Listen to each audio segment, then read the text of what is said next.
السلام عليكم ورحمة الله وبركاته. ازيكم حبايبي؟ عاملين ايه؟ يا رب تكونوا بخير. كل سنة وانتم طيبين، وان شاء الله كده هنعمل مع بعض الجلاش بالكاستر. اول حاجة كده هنحتاجها معايا هنا 3 مجات من اللبن، ومعاهم 4 معالق من السكر، وزيهم كده 3 معالق من الكاستر.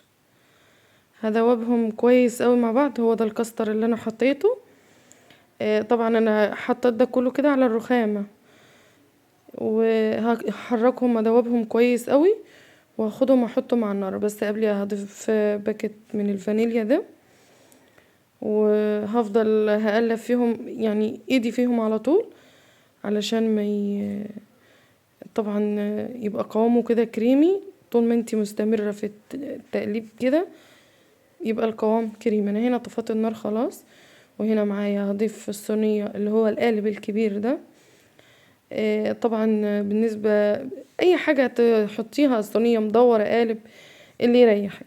بس انا حبيت اعمل في القالب علشان احط العلبة كلها وما هقدرش منها اي حاجة. دهنت الصينية من تحت سمنة على زيت زي ما انتوا شايفين، او سمنة بس او زيت بس اللي انت بتحبيها تحطيه. وبين كل طبقة ورقة جلاش كنت بدهن دهنة بالفرشة كده زي ما انتوا شايفين، وبحاول اخلي حروف الصينية كلها، الاطراف كلها زي بعضيها، والجنب اللي كنت بلاقيه خفيف شوية بحاول اظبطه بورقة تانية، يعني اللي هو مهم اطلع الصينية كلها في الاخر تبقى سمك واحد.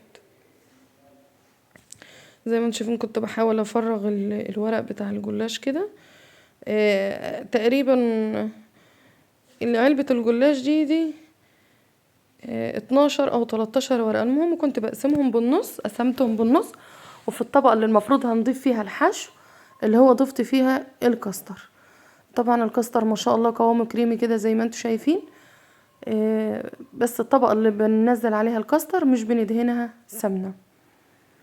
هبدأ برضه استمر كده في نفس زي ما عملت في الجزء الاولاني قبل الحشو اللي هو الكاستر. يعني عايزه اقول لكم طعمها كان جميل قوي على فكره. انا اول مره اجربها بس كانت حلوه، عجبتني برضو، وما كانتش تقيله ولا حاجه. كان السكر طبعا واخده سكر خفيف، هو مج واحد بس، ما شاء الله، للصينيه كلها.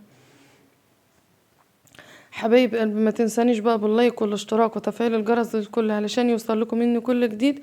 واتمنى للي هيشوفني لاول مره يدخل يتفضل على القناه ويدعمني باللايك والاشتراك وكومنت منكم حلو. وكل سنه وانتم طيبين. هنا بقى هخرطها قبل ما ادخلها الفرن، بس طبعا علشان طبقه الكاستر ما تطلعش كده من الكاستر اللهم صل على سيدنا محمد عليه افضل الصلاه والسلام، من الطبقات اللي انا بخرطها دي. طبعا انا هنا دخلتها الفرن درجه حراره 200 على الشبكه. يعني لما لقيتها بدات الاطراف بتاعتها تحمر، اللي هو بدات اولع الشوايه. شايفين ما شاء الله. انا عايزه اقول لكم الكاميرا طبعا عندي مش قد كده فمش جايباها كويس يعني، بس ما شاء الله انا عايزه اقول لكم كانت جميله جدا، ولا طريه بقى معجنه ولا اي حاجه، ومقرمشه خالص كده. شايفين ما شاء الله عامله ازاي؟ طبعا زي ما بقول لكم الاضاءه فاتحه عندي شويه، فاللي هو مش باينها الكاستر ولا باين اللون الطبيعي بتاع الجلاش. انا هوريكم دلوقتي طبقات الجلاش من جوه ما شاء الله، وهجيب لكم من اللي هي في النص كمان، مش الاطراف اللي هي بتبقى ناشفه شويه، لا. هوريكم دلوقتي اللي في الطبق. شايفين ما شاء الله،